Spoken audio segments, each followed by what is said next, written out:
So now let's start with the partitioner. What is a partitioner? So what is a partitioner? So just partitioner, actually the same thing you have already done in the Kafka also, the same partitioner.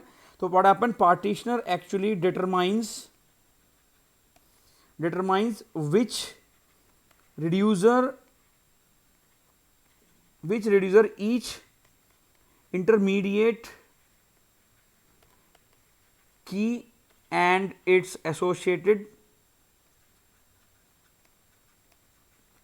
value goes to. Okay. So that means the partitioner will define, or it will determine that which key will goes to which reducer. In short, it is like that. Okay. So this is nothing more than that. Partitioner is very simple. It will partition your intermediate data which is being produced from the you can say mapper. Okay. After shuffling and sort, it will identify, or it will create some logic based on the which partition you have opted, and it will determine that which key and its associated value should go to which partition. So now if we see internally, you can see that there will be a function called get partition. So there will be a function called get partition, okay, and then that get partition function is something like you can say int, there is a key, and then we have a you can say, or int, or I am just removing the int, or because key can be anything. So just I am making it a little. So there will be a get partition function, and it contains key and value and then the number of reducer. So these three important parameters it is needed, and then this get partition will do the actual partitions of this intermediate data. So if you see from the example perspective, it is something like that. So this is my intermediate data. Let us say I am putting d comma 1, or you can say this is my key and this is my value. So let us say I have d comma 1, or let us say I have some aim comma 1. This is the intermediate data from the mapper, the set comma, and I am emphasizing on d because I want all this data to, and similarly we have lot of data, and here we have a partition 0 and we have a partition 1. Okay.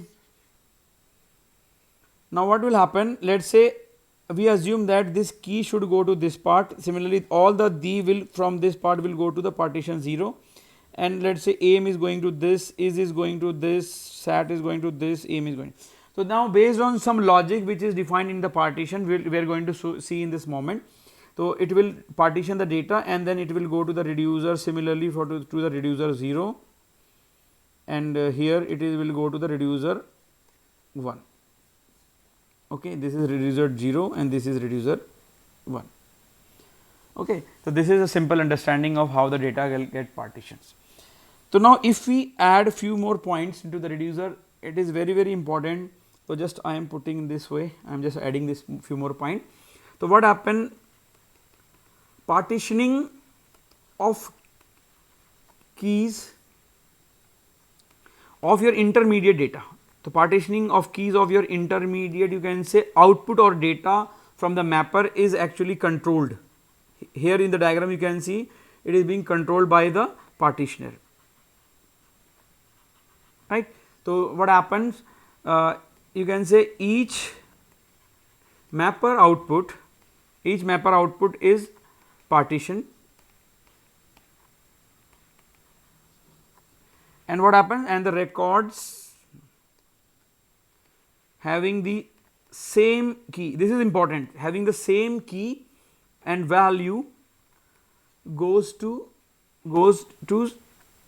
same partition, and when I say same partition, I mean to say that same reducer.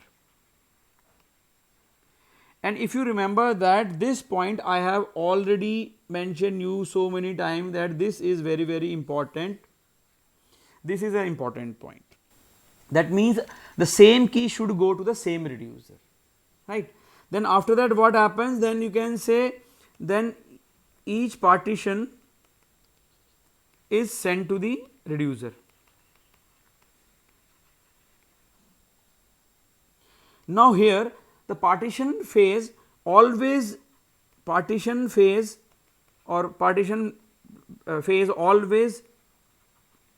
you can say takes place or takes place always takes take place just I am putting a take place or takes place after your mapper and before reducer. So, this is very common to know that. So, just I am putting in a one statement. So, this is about the high level idea about what is a partitions. Okay. So, now the partition which we are using in our program is a default partition, because we have not mentioned anywhere any partitioner. So, that is why we are using the default partitioner. So, guys, let us see what is a default partitioner. The default partitioner is actually a hash partitioner, and this partitioner hash partitioner is a default partitioner in most of the technologies. Even if you see Kafka, the default partitioner is your hash partitioner. So, you can say that default partitioner is your hash partitioner, right. And then what happened, because we are using Java, then what it will do, it will use your Java hash code. So, in Java we have a hash code, so it will use Java hash code method, internally it will use same like that, okay.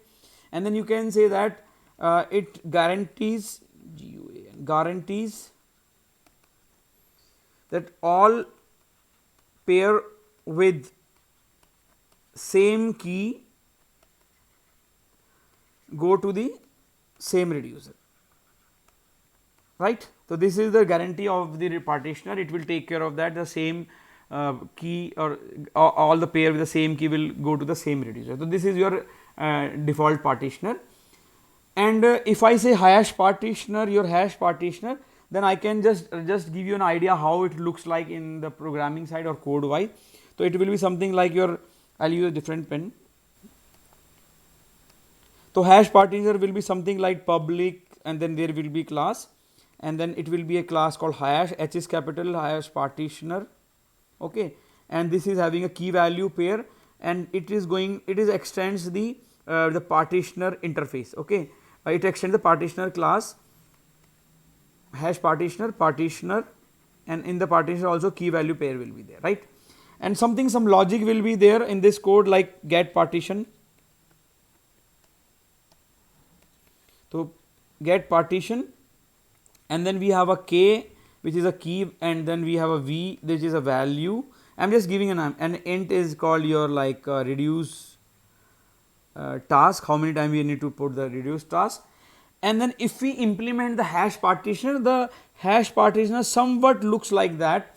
It will return you the key dot hash code, and which is a Java hash code, and then it will check that the number of you can say reduce task, or you can say I will just put in another way, give me a moment. So, I will write as a int number of reduce task, right. And then you taking a mod, and then you are writing the num reduce and task, and I hope you understand this logic. This is quite simple logic, right. So, what you are doing, just you are checking the hash code, and then you are just using the number of digits. That means the number of reduce task is something like a, let us say 5. So, automatically all the values will distributed, all the hash code value will be distributed in the all 5 reducer, okay. So, this thing you have already seen in some of the parts of the default hash partitioner, right.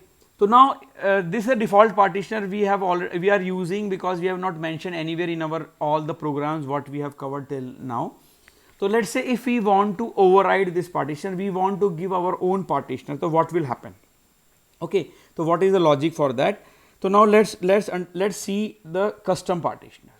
Okay. So, let us see what is a custom partitioner. So, just I am putting a custom partitioner. So, what is a custom partitioner? So, now actually the custom partitioner is a process which allow to store the results in different reducer based on the user condition. So, just I will put in a this is a process, I just writing in a formal way. This is a process which allow to store the results in different reducer based on user condition, right. So, based on the user condition, we are going to see what is the user condition, and based on that it will store the results in different reducer, right. Now, you can say a partitioner ensures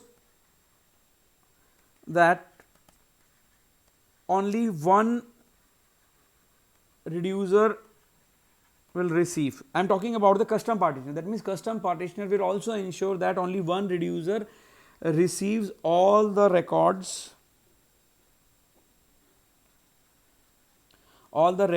for a particular key. So, that means this line again is important from the understanding perspective, that even in the custom partitioner all the keys will belong to the same reducer, it will go to the same reducer, right. Now, if we say that custom partitioners are needed, what is the need for that? So, basically these are needed when we perform, or when we are performing secondary sort. So, this is very important when we do the secondary sort, and these are very useful to avoid you can say potential performance issues. So, that means this will try to avoid the performance issues, just like if we say I can example, like it can avoid, you can say, one reducer having to deal with many, or deal with many, or you can say very large list of values. So, that means it will try to resolve this problem when we have lot of values which are going to be part of a reducer, and then we want to distribute, then we need to put our own logic instead of depending on the hash partitioner. Okay. So, now let us take an example where the custom partitioner is needed. So, let us say I want to implement all the values which are coming from a country X, let us say India. So, we are handling the data from different countries, and I want to store, or I want a reducer, specific reducer to handle all the data coming from the country India. Okay. So, what will happen? We need to write a logic just to segregate based on the country, and when we find that attribute as an India, or a India as a country, or a symbol for a country or India, then we have to send those data to the reducer number, let us say X. So, what will happen? All the data of the data related to the India country will go to the reducer number X, and then we can process the data very well at that point. So, these kind of condition can be there which can enable us to generate these kind of custom partitioner. Okay. So, now this is about the custom partitioner. So, now let us do you guys you have any problem, any question on that? So, I want to add the last part for the today's session. So, guys, let's see how we can create the custom partitioner, how to create. So, I am just putting in like what we can do. First, we need to create a class. So, we need to create a class for the how to create a custom partitioner. So, I am write custom partitioner. So, first step is we need to create a class, and then that class should extend the class called partitioner, the same way the hash partitioner were extending. Next, we need to override the get partition method. Okay. So, here we need to give our own logic for creating partitions. Okay. In that we can say, here we can say like the logic like that you can return an int between the value 0 and 1, this is 1 less than the number of reducers. So, I hope this is understood that let us say I have 5 reducer, that means the number should be 0 to 4. So, this is the example I am just putting, I will put an example. Let us say you have 10 reducers, then the value should be 0 to 9. Okay. So, second step we need to do that. Third, you can say that the class should be look like this one, public class, and I am using the word called my partition for my custom partition. So, my partitioner, this is your this is default, this is the name, you can write any name, and then key value, and then I will write extends, and then I am using the partition, extending the partitioner and having the key value over here, right, having the key value. So, this is I am giving an example in case if you need you can use this kind of code. So, then you have a public function and which is return type is int, because why int, because we are using this 0 to 9, and then get partition, and then I am putting just like a k comma k key. So, this is your key comma v is your value, let us say I am just giving a name, and then I am using the same nomenclature like num reduce task. Okay. And then in this function what I am doing is I am just returning a reducer. Okay. And then this reducer is I am just not writing the logic, I am just telling that you need to determine reducer number.